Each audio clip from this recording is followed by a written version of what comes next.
صباح الخير، صباح الفل. ازيكم؟ عاملين ايه؟ يا رب تكونوا بخير. فطرنا، شربنا الشاي او القهوه. قلت اصبح عليكم وعلى كل متابعيني الكرام المحترمين. عاجزه عن الشكر، والله العظيم عاجزه عن الشكر جدا جدا جدا. لكل التفاعلات اللي من لايك لمتابعه لكومنتات. شكري. تعالوا نشوف النهارده هنعمل غدا ايه النهارده. طبعا كنا جايبين من السوق امبارح كوسه. بطاطسي عندي في التربو من زمان، موجود عندي يعني.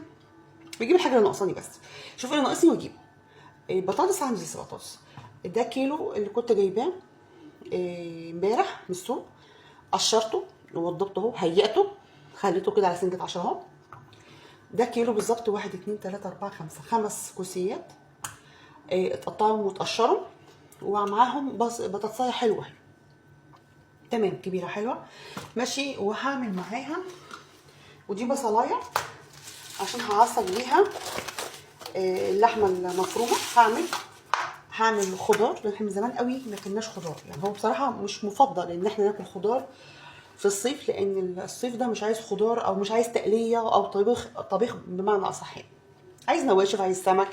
بس طبعا من كل حين لحين كده بنشتاق لحاجه اسمها الخضار، يعني لان طبعا الكوسه دي في عزها دلوقتي، البتنجان في عزه، كل تحس ان الخضار في عزه دلوقتي يعني، لان اغلبيته في الشتاء بيبقى صواب.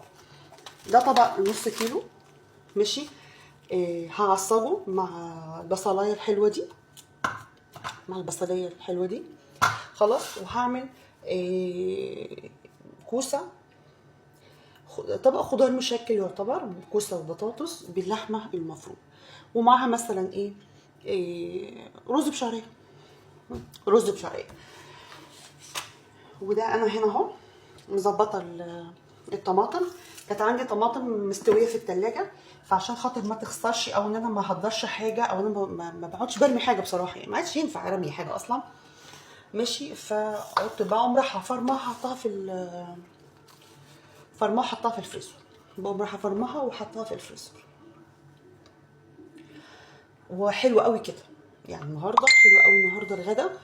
النهارده هيبقى مشكل خضار باللحمه المفرومه. مشكل خضار اللي هو كوسه وبطاطس. ببقى بعمله ساعات. عملتها مره بسله بجزر ببطاطس بلحمه مفرومه. انا دايما احط اللحمه المفرومه في الخضار. منها كان لحمه وكان منها كان خضار، لاني انا لما بعمل اللحمه او الفراخ مع الخضار، العيال بتاكل اللحمه والفراخ، ما بتاكلش الخضار.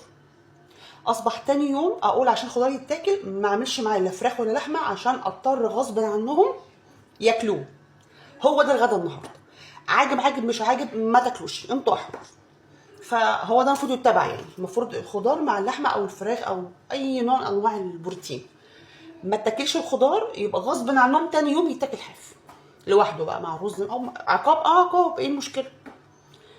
رتبي نفسك على كده، او رتبي عيالك على الوضع ده. هخرطهم واوريهم لكم برده بعد ما يتظبطوا كده، يبقى شكلهم عامل ازاي. ادي البطاطس بعد ما خرطتها هي والكوسه. الكوسه تحت اهي والبطاطس. التخريطه دي متوسطه، يعني هي كبيره ولا صغيره، حاجه معقوله كده، بس يعني مايله للصغيره شويه. دي التخريطه بتاعتنا اللي بنعملها. وخرطت البصلايه اهي. ماشي. بعمل ايه بقى؟ بقوم جايبه الحله اللي هشتغل فيها ناشفه ونضيفه اهي.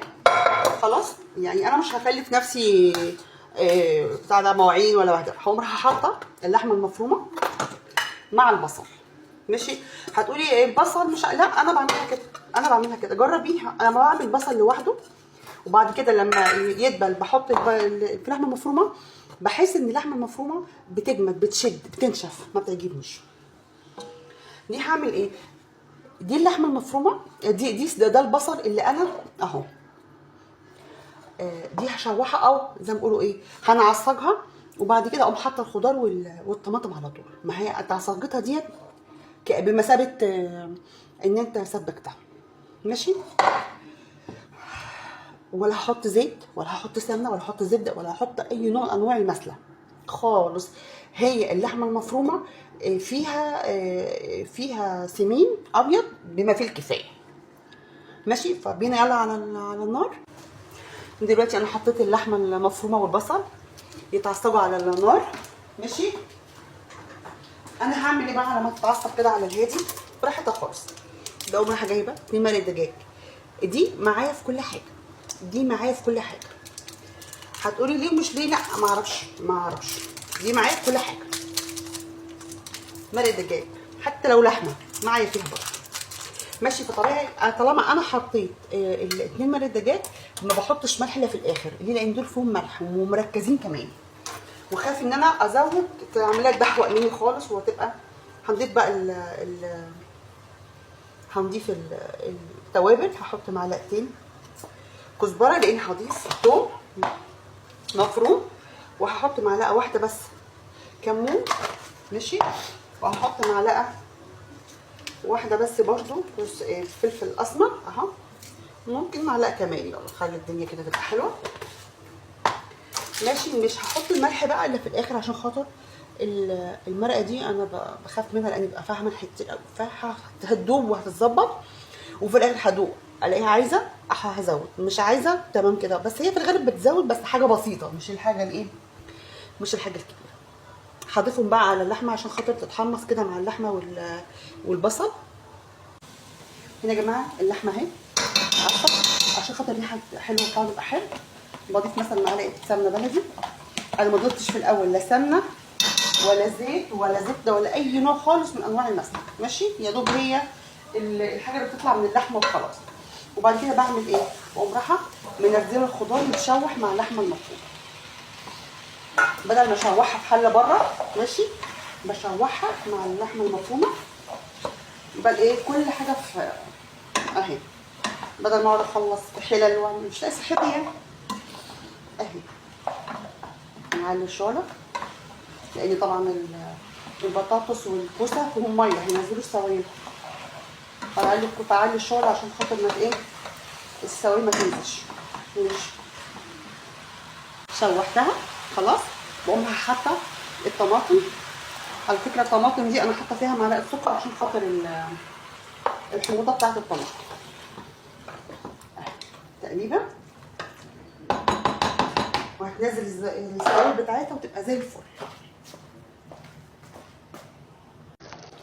اهو يا جماعه كشفنا على الحله اهو. ماشي، هدوق بس شوف الملح بتاعها. بسم الله الرحمن الرحيم. لا عايز ملح كده، عاوز ملح، عاوز ملح. حاجه هي واحد بمعلقه الايس كريم، حاجه اتنين كده.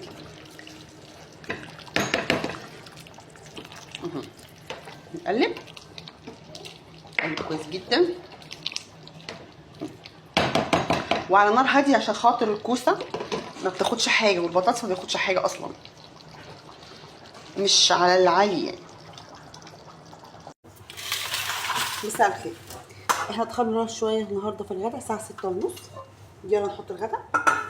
الرز ابو رز شعريه اهو. دول عملت رز طبقين رز مع ربع كوبايه شعريه، وكان عندي بتاع كوبايه بايته من امبارح. طبعا انا قلبتهم على بعض وسخنت وكده. انا ما برميش حاجه، لو حاجه اتبقت النهارده برضو هنعملها لبكره باذن الله. باينه اهي اهي. انا مش عارفه بصراحه الرز الايام دي بكام، لان الرز ده اصلا احنا زارعينه من ارضنا احنا. بس متهيألي كيلو 25 ب30 يعني، حسب بقى المحلات الفلاحين كده يعني. ماشي، هنحطه في طبق كبير وبعد كده بنغرف الاطباق بتاعتنا الصغيره كلها.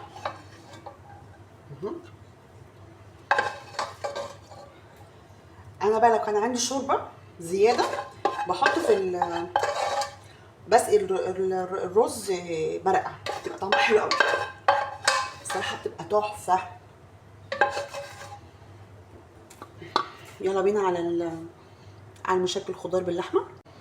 عندي طبق الخضار ما شاء الله، كوسه كوسه وبطاطس ولحمه مفرومه، حاجه حلوه قوي قوي قوي. عندي طبق كمان